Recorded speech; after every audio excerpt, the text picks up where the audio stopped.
Assalamualaikum warahmatullahi wabarakatuh. Waalaikumsalam warahmatullahi wabarakatuh. Selamat siang semuanya. Yang terhormat kepada dosen pemampu yaitu Ibu Melita Anggreni selaku dosen mata kuliah psikologi dan teman-teman semuanya sehat.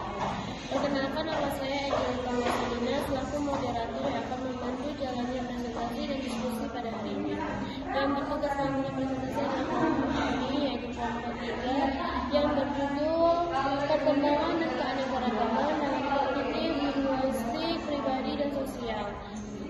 Baik, sebelum itu saya akan perkenalkan nama anggota kelompok saya yang dimulai dari Saya Mita Wulansari, saya Mita Maulana. Oke, untuk mempersingkat waktu, langsung saja kita masuk ke materinya. Oke, kepada pemateri yang dimulai dari Kak Mita, disilakan. Pertama itu perkembangan kognitif linguistik pribadi. Tahapan perkembangan bangsa. Perkembangan kognitif linguistik dimulai sejak masa bayi. Anak-anak biasanya memulai dengan babbling atau ocehan pada usia 6 sampai 12 bulan. Diikuti dengan pengucapan kata pertama pada usia sekitar 12 bulan. Pada usia 2 sampai 3 tahun, mereka mulai membentuk kalimat sederhana dan perkembangan kosakata serta struktur bahasa semakin kompleks seiring bertambahnya usia.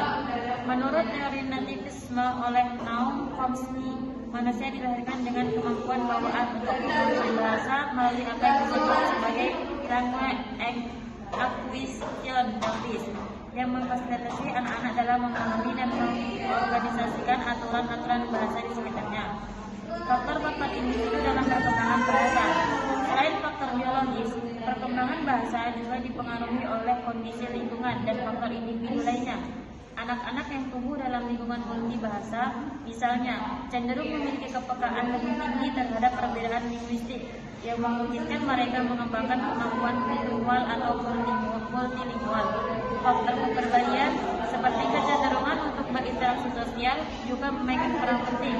Anak yang sering berkomunikasi dengan orang dewasa atau teman sebaya memiliki kesempatan lebih besar untuk mengembangkan keterampilan bahasa yang lebih baik dibandingkan anak yang lebih pendiam atau kurang berinteraksi.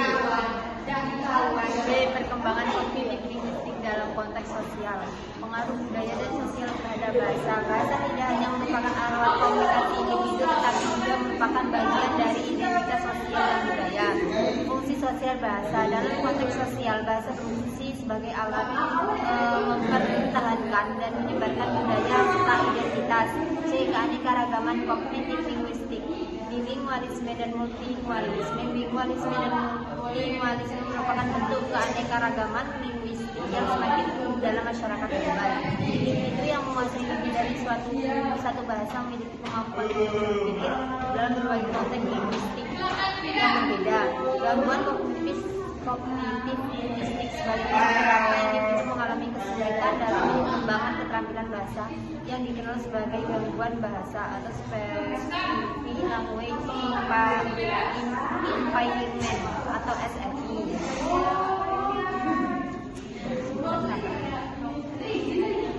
Kesimpulan, perkembangan kognitif linguistik dipengaruhi oleh interaksi kompleks antara faktor individu dan sosial. Keanekaragaman dalam perkembangan bahasa disebabkan oleh perbedaan genetik, pengalaman pribadi, serta pengaruh lingkungan sosial dan budaya. Dalam dunia semakin global dan multikultural, pemahaman tentang perkembangan dan keanekaragaman kognitif linguistik menjadi semakin penting, tidak hanya untuk pendidikan, tetapi juga untuk menciptakan masyarakat yang lebih inklusif dan menghargai perbedaan. Baiklah, demikianlah kegiatan presentasi dan diskusi pada hari ini. Saya selaku moderator meminta maaf atas segala kesalahan kata dan segala